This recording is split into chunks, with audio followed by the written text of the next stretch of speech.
এবং যাদেরকে বক্তৃতা দেওয়ার জন্য দেওয়া হবে বা যারা পাবেন না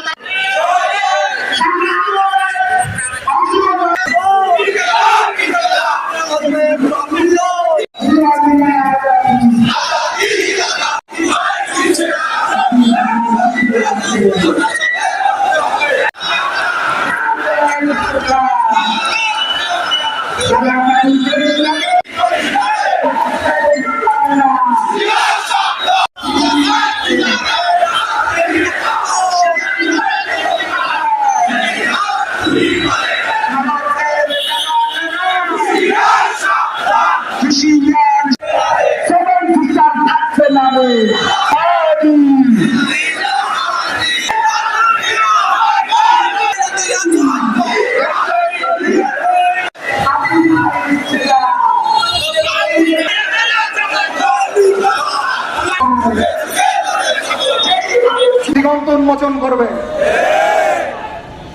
আমরা আজকের এই প্রোগ্রাম থেকে জানিয়ে দিতে চাই আমাদের তরুণ প্রজন্ম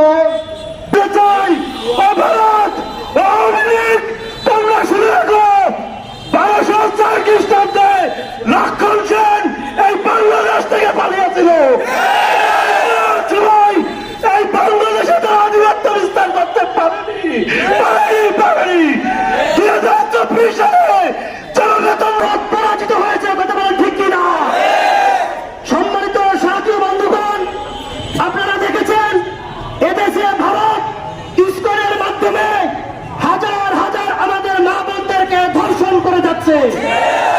আমরা এর বিচার এখন পর্যন্ত পাই নাই।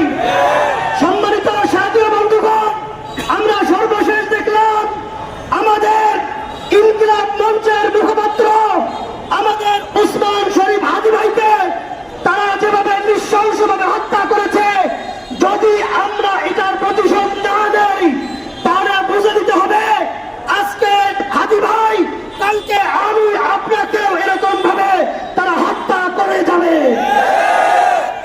এখনো তারা সজাগ দৃষ্টিতে তাকিয়ে আছে। আমাদের জাগ্রত থাকতে হবে। আমরা যুদ্ধ শেষে অস্ত্র জমা দিয়েছি, কিন্তু ট্রেনিং জমা দেই নাই। আমরা আমাদের জীবনের সর্বস্ব দিয়ে হলে বাংলাদেশে জন্ম নেয় ভারতীয় আগ্রাসন রুখে দেওয়ার জন্য যুগে যুগে লক্ষ লক্ষ আগের এই সমস্ত কুত্তার বাচ্চাদেরকে এইরকম সৈনিক যদি দাঁড়িয়ে যায়, আমরা বাংলাদেশে আধিপত্য কায়েম করতে পারবো না। ভারতের বাংলাদেশের ফ্যাসিস্ট আওয়ামী লীগের দূষণ না মিলে আমাদের হাদি ভাইয়ের উপরে গুলি চালিয়েছে। কোন মায়ের চুল ভেদ করে আল্লাহ এই জমিনে লক্ষ কোটি উসমান হাদিকে জন্ম দিবেন ইনশাআল্লাহ।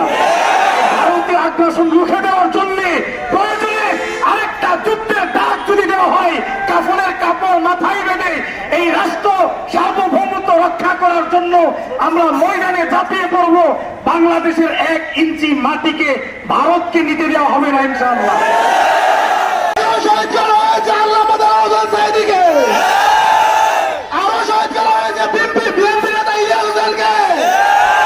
এবং রিজেন্টলি খুবই মহামাধবে শহীদ করা হয়েছে আপনার ভাগকে। সর্বশেষ ভারতীয় আধিপত্য বিরুদ্ধে কথা বলে উসমান হাদিকে শহীদ করা হয়েছে। আমরা যুগ যুগ দেখে আসছি ভারত আমাদের দেশে একটা রক্তচক্ষুর ভয় দেখা যাচ্ছে, কিন্তু আমরা তৌহিদি জনতা যতক্ষণ ইমানি প্রেম দেশপ্রেম আমাদের ভিতরে জাগ্রত থাকবে, এক বিন্দু রক্ত থাকা পর্যন্ত আমরা কোনো কিছুকে ভয় পাবো না। হামলা হয়েছে, তার বিচার না হয়ে সন্ত্রাসীরা মারা গিয়েছে। আমরা সরকারের